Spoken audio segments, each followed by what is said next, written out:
Energy efficiency is becoming more and more of a selling point in today's world of real estate. Whether in the home or in commercial construction, builders and architects alike are looking to energy-saving systems that will benefit the end user. Governments across North America appear to be on board, as energy efficiency is driving many of the latest updates to various building codes. In reality, though, some of these measures are only half-hearted, as they don't get to the root of the problem, the nature of insulation itself. Insulation in North America is big business, as U.S. insulation sales are expected to reach $9.8 billion by 2010. Fiberglass-based insulation dominates the marketplace, accounting for 70% of all insulation installed. But the way of the future rests with many of the alternative insulation materials that make up the remaining 30%, such as expanded polystyrene, or EPS, the insulation used in structural insulated panels, or SIPs. As homebuyers, builders, and architects come to realize the flaws in the way building codes deal with insulation, they'll steer towards better insulation systems to benefit their clients. Building codes simply list the minimum R value required to insulate under various applications, such as attics, exterior walls, or foundation walls. In theory, R values are quite easy to calculate, since it's just a factor of the temperature difference involved over a given area, over a period of time, divided by the level of heat loss experienced. The greater the heat loss, the lower the R value.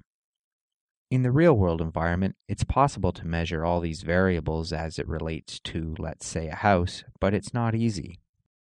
So instead, insulation manufacturers calculate the R value of their product in a laboratory. Many fiberglass manufacturers use the ASTM C665 standard. This standard lists two specific testing methods, ASTM C518 and ASTM C177, to determine the R values. These tests involve a device called a guarded hot plate.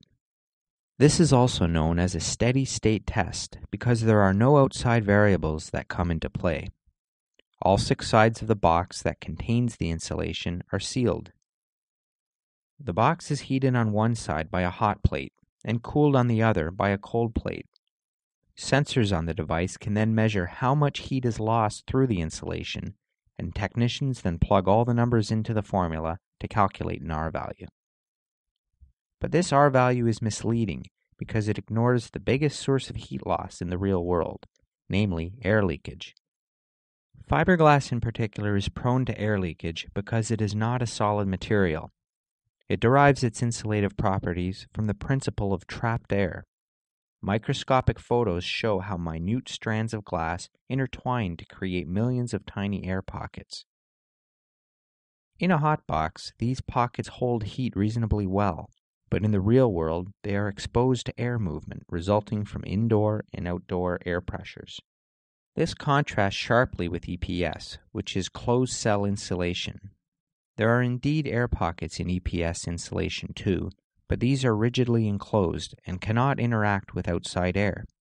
When buildings are constructed with SIPs, the EPS insulation at the core of each panel is in a steady-state environment, just as it was when tested in the laboratory. Real-world studies prove that fiberglass insulation is at its weakest when it is coldest outside. The U.S. Oak Ridge National Laboratory replicated a thermal pattern in the attic where cold air enters through the roof vent and drops down to the roof insulation.